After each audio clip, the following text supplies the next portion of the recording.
Jan Suraaj party Bihar में अपना दबदबा कायम करने के लिए अपनी पूरी जोर शोर से मेहनत कर रही है। जन सुराज के संस्थापक पी के प्रशांत किशोर हर जगह जाकर अपनी पार्टी की प्रचार प्रसार कर रहे हैं। हर स्टेडियम में बिहार में जहाँ जहाँ उनको जाने का मौका मिल रहा है, वो कहीं से भी पीछे हटने का नाम नहीं ले रहे हैं और विपक्षी पार्टियों पर हमला भी कर रहे हैं। इस समय जब उन्होंने 9वीं फेल मुख्यमंत्री के बारे में जिक्र किया, तो ये सीधा राजद प्रमुख लालू यादव का बेटा तेजस्वी यादव पे निशाना था, क्योंकि 9वीं फेल वही है और बिहार के उप मुख्यमंत्री भी बन चुके हैं। लेकिन नीतीश कुमार ने पार्टी बदल ली और बीजेपी के साथ फिर से अलायंस कर ली, जिसके कारण वह उप मुख्यमंत्री केवल 17 महीनों के लिए बने। लेकिन उप मुख्यमंत्री का ताज उनके चेहरे पे चढ़ गया है। जन स्वराज एक नई सोच की पार्टी है। युवाओं को रोजगार के विषय पे बात करती है, पढ़ाई लिखाई पे बात करती है, शिक्षा पे बात करती है, स्वास्थ्य पे बात करती है, लोगों की एम्प्लॉयमेंट पे बात करती है, बिहार में फैक्ट्रियों को लाने के लिए बात करती है, बिहार में औद्योगिकरण की बात करती है, बिहार के तमाम उन चीज़ों पे जो यहाँ हो सकना चाहिए, जिसे करना चाहिए, जो हो सकता है, जिसमें बिहार को महारत हासिल है। लेकिन सरकारी मामलों के कारण और कुछ राजनीतिक पार्टियों के कारण वो हो नहीं पा रहा है, पूरा कर नहीं पा रहा है। इस कारण से जो जो चीज़ लटकी पड़ी है, उसे ऊपर उठाने की बारी आती है। अभी हाल ही में कर्नाटक की चीनी मिल बिहार में खुलने वाली है।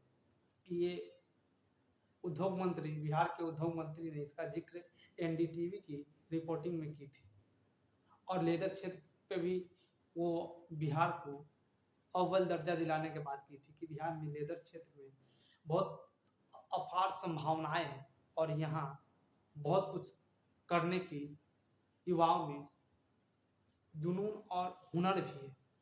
बस उन्हें एक सही गाइडेंस की ज़रूरत है, कुछ सपोर्ट की ज़रूरत है, कुछ फाइनेंशियल सपोर्ट की ज़रूरत है, कुछ लोन की ज़रूरत है, कुछ राज्य सरकार उसमें सहयोग करेगी तो यहाँ का स्टार्टअप पैन इंडिया में इंटरनेशनल धूम मचाएगा, ताकि बिहार में भी इंडस्ट्रियल हब बनाया जा सके। जिस तरीके से यूपी में जो बिहार से सटा राज्य उत्तर प्रदेश यूपी, जहाँ के मुखिया श्री आदित्यनाथ योगी है, जो 17 से यूपी को चला रहा है। 2017 में जब बीजेपी यूपी से जीती तो मुख्यमंत्री के कमान योगी आदित्यनाथ के हाथों में मिला है और 17 से 24 तक वही 2 बार मुख्यमंत्री बन चुके हैं और ये 2 बार मुख्यमंत्री बनने के बाद इनका कामकाज में भी बहुत शक्ति दिखी। कहाँ 14 लाख करोड़ का जीडीपी रखने वाला यूपी अब 10 साल में 10 लाख करोड़ बढ़ गया। 14 से 24 लाख करोड़ यूपी की जीडीपी है और धीरे धीरे यूपी का राजस्व बढ़ ही रहा है और सरकार प्रॉफिट पे काम कर रही है और लोगों को रोजगार भी दे रही है, एम्प्लॉयमेंट भी जनरेट कर रही है और विदेशी कंपनियों, देश के अलग अलग राज्यों से कंपनियों को इन्विटेशन दे रही है ताकि वो यूपी में अपनी फैक्ट्री लगाए। यूपी में एक फिल्म सिटी निर्माण का भी उन्होंने भरोसा दिलाया है, उस पर भी काम चल रहा है। सरकार ने 1000 एकड़ लैंड की दिलाई है। उसी तरह देखकर बिहार के उद्योग मंत्री ने बताया है कि उनके पास लैंड जमीन की एक समस्या खड़ी हुई है। उनके पास 1800 एकड़ जमीन है जिसमें इंडस्ट्रियल एरिया बनाया जा सकता है।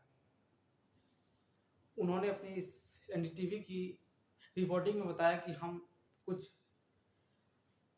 समिति बना रहे हैं जो लैंड एक्वायर करेगी, ताकि जो लैंड की समस्या है, जो फैक्ट्रियों को हम जितना जल्दी से जल्दी ज़मीन मुहैया करा सके उनकी फैक्ट्री लगाने के लिए, उतना जल्दी इन्वेस्टर हमारे यहाँ आएंगे और अपनी फैक्ट्री लगाएंगे। जिससे बिहार में रोजगार की समस्या खत्म होगी। और प्रशांत किशोर भी इन्हीं बातों को लेकर चल रहे हैं, लेकिन वर्तमान की सरकार इस पे कुछ ध्यान दे रही है। ध्यान जमीनी हकीकत पे आ रही है कि सिर्फ बातों बातों में रह जा रही है। ये देखने वाला बात है।